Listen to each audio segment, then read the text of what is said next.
আর মাত্র 2-1 মাস তারপরেই বাংলায় বিধানসভা ভোট। এবার সেই বিধানসভা ভোটকে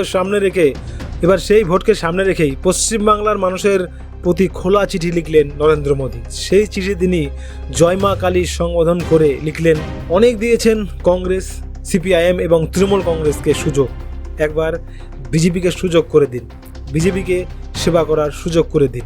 এত বছর অনেক দলকে দেখেছেন, উন্নয়নের কিছুই দেখেননি, শুধু ভাতা দেখেছেন। তাই একবার উন্নয়নকে দেখতে বিজেপিকে একবার সুযোগ করে দিন। বিজেপি বাংলায় আসলে বাংলার বেকার যুবকদের কথা ভাববে।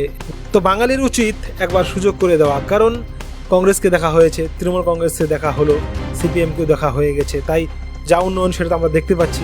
তাই একবার অন্তত সুযোগ করে দেওয়া উচিত বিজেপিকে।